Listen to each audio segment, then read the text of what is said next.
God bless you. God bless you.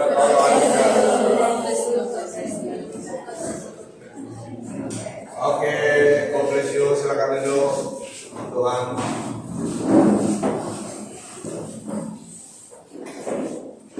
Pertemuan dalam hadirat Tuhan sebagai keluarga rohani dan pada malam hari ini adalah merupakan satu keistimewaan sebagai orang percaya. Karena Tuhan telah memberi kita masa kesempatan seperti pada malam hari ini untuk beribadah kepada Tuhan, bersama memuji Tuhan, dan melalui persekutuan kita dapat mendorong satu sama yang lain tentang permulaan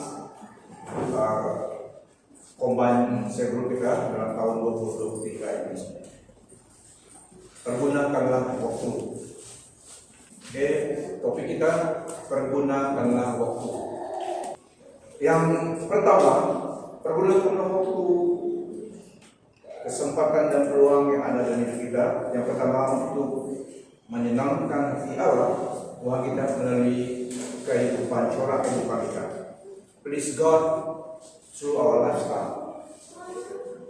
Kesempatan dan peluang yang Tuhan berikan dalam kita mempergunakan waktu yang ada adalah untuk menggunakan hati Allah melalui corak kehidupan kita. Please God through our lifestyle. Yang kedua, build and strengthening our faith, Christian discipline through prayer, scripture, and fellowship. Yang kedua, mempergunakan waktu, peluang, kesempatan yang ada dalam hidup kita untuk membangun dan menguatkan, meneguhkan iman kita. Disiplin rohani kita sebagai orang percaya melalui doa, melalui firman Tuhan, dan melalui persekutuan. Strengthening our life, our faith through Christian discipline, through prayer, scripture, dan fellowship. Yang ketiga, pergunakan waktu kita untuk mendorong satu sama yang lain, encouraging one another melalui through fellowship seperti pada malam hari ini, dan melalui share group juga. Seizing or redeeming the time at hand. So ada tiga yang ingin saya address untuk kita, yang ingin saya sentuhkan dengan topik pergunakanlah waktu yang ada. Efesus 5 ayat 15 sampai 17. Next kita yang pertama adalah Efesus 5 ayat 15 sampai 17. Dalam tafsiran baru, karena itu perhatikanlah dengan seksama bagaimana kamu hidup. Janganlah seperti orang bebal, tetapi seperti orang arif. Dan pergunakanlah waktu yang ada, karena hari-hari ini adalah jahat. Sebab itu janganlah kamu bodoh, tetapi usahakanlah supaya kamu mengerti kehendak Tuhan. Hiduplah dengan hati-hati, bukan seperti orang tidak arif, tetapi sebagai orang bijaksana. Dan pergunakanlah setiap peluang dengan sebaiknya, karena ini zaman durjana. Dengan demikian janganlah bodoh, tetapi mengertilah kehendak Allah. So, mempergunakan waktu adalah supaya mengerti kehendak Allah. Living discreetly ataupun living wisely, redeeming the time. Mempergunakan waktu yang ada, mengerti kehendak Tuhan. Itu maksudnya. Di dalam teks ini juga mendorong kita hidup untuk sebagai orang arif ataupun orang yang wise, resourceful, thoughtful people through Christ in our life. Pergunakan waktu yang ada dengan bijaksana, menggunakan waktu yang ada. Sepertinya waktu itu adalah kesempatan peluang yang come and go. Itu sebenarnya. So bagaimana kita menggunakan waktu yang diberikan? Masa yang itu bukan milik selamanya, tetapi just a brief moment sepertinya. Jadi kita gunakan waktu yang ada, kesempatan dan peluang itu yang diberikan tentang kita. Ayat ini tadi encourage us to live wise and resourceful, thoughtful people through Christ in our life. Pergunakanlah waktu yang ada. Kolose 4 ayat 5 juga. Kolose 4 ayat 5. Ini adalah sebagai orang percaya bergaul dengan orang yang belum kenal Tuhan. Living wisely among people. Ada people of different faith. Dekatilah orang luar dengan bijaksana dan pergunakanlah setiap peluang dengan baik. Ini dengan orang luar. Dengan orang luar. Dekatilah orang luar. Maksudnya orang yang belum percaya kepada Yesus. Orang yang belum sama percaya seperti kita, yang di luar Kristus. Dekatilah orang luar dengan bijaksana. So kita harus bijaksana dengan orang yang tidak sama dengan kita. Dan pergunakanlah setiap peluang dengan baik. Dalam high calling seorang percaya adalah memenangkan jiwa, membawa orang datang ke Tuhan, influence others supaya mereka datang beriman ke Tuhan. Itu yang high calling orang percaya. Jadi dengan orang yang tidak seiman, kita harus penuh dengan hikmat, kata satu tafsiran itu. Hiduplah dengan penuh hikmat. Jangan seperti orang babak tadi, orang bodoh tadi. Behave yourself wisely, living prudently and with discretion in your relation with those of the outside world, that is the non-Christian, making the very most of the time and buying up ataupun and seizing up the opportunity. Ini dalam satu tafsiran. Let your speech at all time ayat 6. Let your speech dalam bicaramu, hendaklah kata-katamu senantiasa penuh kasih, jangan hamba, sehingga kamu tahu bagaimana kamu harus memberi jawab kepada orang setiap orang. Let your speech at all times be gracious. Gracious maksudnya pleasant and winsome. Season as it were with salt, so that you may never be at loss to know how you ought to answer everyone. Anyone who put a question to you. Bagaimana kamu orang Kristen? Apakah percaya kamu? Jadi dengan kita guna peluangkan itu kita sharing iman kita. So dengan hikmat, dengan orang luar kita harus ada kebijaksanaan, tidak menyinggung perasaan orang, tidak kita menyampaikan iman kita dengan baik, kata-kata yang penuh kasih, jangan hampa, sehingga kamu tahu bagaimana kamu harus memberi jawab kepada orang lain. Contohnya, jika orang tanya bagaimana iman Kristen, apakah orang karena sesungguh yakin akan masuk surga, bagaimana? Jadi kita dengan penuh kasih, belas kasihan harus percaya pada Yesus, menerima janji Tuhan selama berdoa. Baru jaminan masuk surga, karena dialah juru selamat surga. Harus ikut Tuhan karena dia satu-satunya jalan. Kalau kita tidak penuh hikmat, kalau kita itu dengan cara penuh kasih dan considerate, mereka senang mendengar kata-kata itu dan mereka dapat menerimanya. Kalau tidak dengan hikmat, benar-benar pun tapi tidak diterima orang. Kalau kamu tidak percaya Yesus, kamu mati masuk neraka kamu. Ini tidak boleh, betul-betul pun tidak dapat. Karena kamu ini percaya dengan yang lain. Supaya toyo, kamu mati masuk neraka, tidak ada harapan. Memang nggak dihukum dengan dia. Jadi tidak boleh betul-betul kata kamu itu, tapi tidak disampaikan dengan kasih dan considerate dan dengan with love. Memang mereka tidak tahu langsung.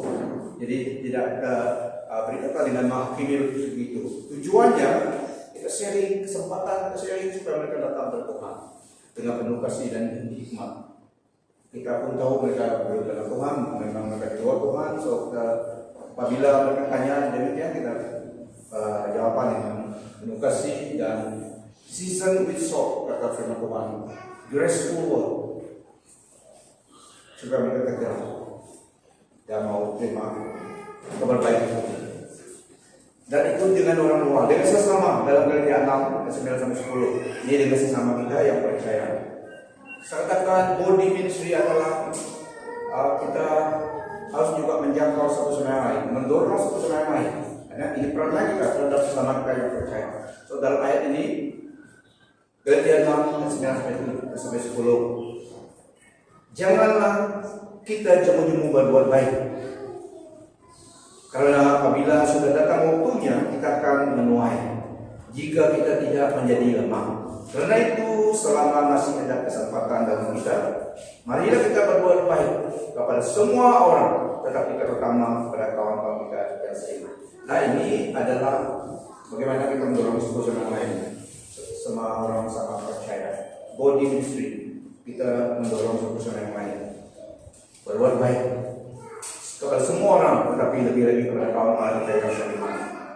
Di dalam Yakobus 4 ayat 18, Yakobus 4 ayat 14 memberi kita brief moment in life. Hidup kita sebenarnya adalah just a brief moment, passing shadow, dibandingkan dinilai dengan kehidupan kekal. Our life on earth just a passing moment dibandingkan dengan eternity. Dalam Yakobus ini supaya kita hidup bijaksana waktu kita masih di dunia ini. James chapter 4 verse 14 remind us that our earthly life are no more than a fog or a mist that appears and then quickly evaporate. Sepertinya embun pagi yang sebentar dan akan evaporate. Yakobus 4 ayat 14. Tetapi kamu tidak tahu apa yang akan terjadi dengan kehidupan esok. Kamu umpama uang yang kelihatan sejurus lantas lenyap. Sebab semua yang hidup di dalam 24. 1 Petrus 1:24. Sebab semua yang hidup adalah seperti rumput dan segala kemuliaannya seperti bunga rumput. Rumput menjadi kering dan bunga gugur. Ini adalah time is very precious. Masa itu emas. Time is precious and brief. Masa itu sangat ternilai. Sangat ternilai dan sangat nilai. Very precious. Time is precious. Masa itu sangat ternilai, sangat bernilai. Tetapi brief saja. Masa yang singkat saja. Sepertinya uap pagi dari uap ya sejurus lantas lenyap. Sebab semua yang hidup, ini semua yang hidup, termasuk manusia. Sebab semua yang hidup adalah seperti rumput dan segala kemuliaannya seperti bunga rumput. Rumput menjadi kering dan bunga gugur. So masa-masa yang ada pada kita adalah masa yang sangat bernilai, a very precious moment. So we must be wise to make life time well spent on earth. Semuanya ini remind us of our life on earth. In that which was invested in eternity, in the end, all that matters is what we did or did not do to redeem the time. Karena masalah itu singkat. Apa yang kita akan terima nanti adalah apa yang kita invest untuk hidup kekekalan. To redeem something means to buy it back or to regain possession of it. Itu maksudnya redeeming the time. Mempergunakan waktu yang ada. Ada satu tafsiran buying up the time. Karena masa itu akan berlalu, jadi mempergunakannya. Sepertinya memang brief saja dan kita menggunakan apa yang ada in our hand masa itu. Time is a gift from God, and none of us know how much of it we are allotted. Saya ulangi statement ini. Time is a gift from God. Masa adalah hadiah kepada Allah. And none of us know how much of it we are allotted. Masa yang ada pada kita adalah pemberian kepada Allah. Dan tidak ada semua di antara kita yang tahu berapa yang diberikan. Amen. Only God knows how much time each of us has on this earth to make decision that will impact eternity. Mazmur 139 ayat 16 tadi. Matamu melihat selagi aku bakal anak, dan dalam kitabmu semuanya tertulis hari-hari yang akan dibentuk sebelum ada satupun daripadanya. Wow, ini itulah ada yang katakan suratan update. Memang Allah tahu from the beginning to the end, tapi tidak berartinya semuanya lekat pada kepala kita. Manusia diberi kebebasan, diberi tanggung jawab mempergunakan hidupnya. Tapi Allah memang berdaulat. Dia memang ultimately tahu keputusan seseorang itu. Tapi bukan maksudnya dia yang apa yang terjadi kehendak Allah yang menjadi. Tidak. We are being given, kita diberi tanggung jawab atas hidup kita. Buat keputusan menerima Tuhan ataupun menolak Tuhan. akibatnya ataupun bertanya. Kita diberi tanggung jawab. Tapi Allah karena dia Allah, ultimately dia tahu. Akhirnya dia tahu. Memang dia tahu karena dia Allah Maha tahu. Your eyes saw my unformed substance, and in your book all the days of my life were written before ever that was said, when as yet there was none of them. How precious, ayat 18, how precious and worthy also are your God to me, O God. How vast is the sum of them. Pergunakan waktu. Jika aku mau menghitungnya, itu lebih banyak daripada pasir. Apabila aku berhenti, masih saja aku bersama-sama engkau. Kedaulatan Tuhan dalam semuanya.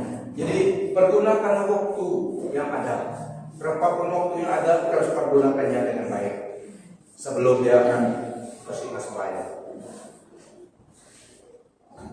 Itulah ada satu caranya kita menyenangkan hati Tuhan. Satu caranya kita ada 3 tadi. Satu caranya kita menggunakan waktu menyenangkan Tuhan. Ada melalui sebuah kita share group dan bagaimana akan membangun satu sama yang lain dengan iman dalam iman dan persekutuan melalui share group dan mendorong satu sama yang lain melalui share group. Ini satu caranya kita mempergunakan waktu ataupun redeeming the time, seizing the time. Maksudnya saya ulangi, redeeming itu karena kita baik. Kalau kita tidak, dia akan pergi. All that remains, apa yang tinggal dalam hidup kita di dunia ini adalah yang kita invest di dalam eternity. All that remains of our lives on earth is that which was invested in eternity. In the end, all that matters adalah what we do or what we do not do to impact eternity. Jadi peluang yang Tuhan berikan adalah di dunia ini untuk melakukan sesuatu supaya ada kesannya, ada impactnya, upah kita di eternity. Jika kita lalaikan menggunakan waktu itu akan terus berlalu dan kita juga kehilangan. So ini maksudnya redeeming the time. Pergunakan waktu yang ada. Ya, saya ulangi kepada share group dan seterusnya. Ini penting. Share group itu adalah juga satu sarana di mana kita dapat melakukan menyenangkan Tuhan, mendorong saudara yang lain dan menentukan iman kita. Karena kita selalu memerlukan fellowship itu adalah faith tadi, ramai juga mereka, tapi dalam mereka adalah ramai juga worship leader tadi. Ini persekutuan. So itu yang baik, persekutuan. Kita perlu persekutuan. Tidak ada orang Kristen yang sendiri. Kita semua perlu saudara-saudara kita seiman. So melalui saya dulu adalah satu sarana, satu avenue di mana kita dalam gereja besar kita juga ada kita supaya kita lebih senang mendorong satu sama yang lain. So saya dulu adalah penting. Itulah banyak gereja yang menggunakan share church. Tapi SNI memulaikan gereja yang ada share. Tapi tidak salah juga. Semuanya ada witness, ada juga strength. Kalau di UNC dia share church. Share group semua, ratusan share group. Sehingga satu peserta pun banyak. Senior peserta Dr. Denomo tidak ketemu, semua tahu members kita karena banyaknya peserta. Tapi kekuatan share group adalah lekas berkembang. 10 share group begitu. Ada share leader, zone pastor, share pastor semua ada. Banyak berkembang. Ada senior pastor dan semua itu. Share church. Tapi ada banyak juga yang kita gereja yang ada share group. Nah ini dua structure dalam yang selalu dalam tubuh Kristus gunakan. Ada yang share group saja. Share group tidak boleh banyak. Kalau satu grup itu banyak boleh bagi lagi. Paling banyak 15 family atau 10 family ataupun 10 orang. Tidak boleh banyak supaya senang mereka training gitu. Itu structure. Tapi ada strength dan juga ada weakness. Dan kita gereja yang ada share. Tapi semuanya ada strength dan weakness. Yang penting pergerakan kita. yang functionality ataupun pergerakan itu bergerak yang penting. So cell group dalam gereja adalah program dalam gereja supaya kita mendorong satu sama yang lain melalui persekutuan. Dalam gereja juga ada program dalam gereja seperti cell group tadi, anak-anak, muda-mudi, wanita, men, semuanya adalah untuk mendewasakan iman kita dan karakter Kristus. Karena semua kita setiap hari harus didorong, harus dibentuk. Kristuslah role model kita. Dan melalui cell group kita dapat melakukan itu. Ya, saya selalu katakan training melalui cell group 4I itu, kata orang 20 kali kau sebut itu dapat menyerapnya. Yang tidak benar pun kalau selalu kamu ucap-ucapnya dapat menyerap dan jadi benar. You selalu mention at least 21 times baru dapat masuk dalam pikiran orang tua. Ada yang gitu, ada yang manusia gitu, ada yang slow sana. 21 kali kamu ulang perkataan itu, jadi baru dapat ketangkap. Tapi sini tidak. Lebih cepat dapat hujan terus basah. Oke, dan itulah dalam gereja mana-mana yang ada cell group, ada program dalam gereja. Tujuannya adalah supaya mendorong kita selalu perjalanan Tuhan, ada long distance, tidak ada 100 meters tapi seperti maraton. Kita perlu semua nih program-program dalam gereja termasuk cell group.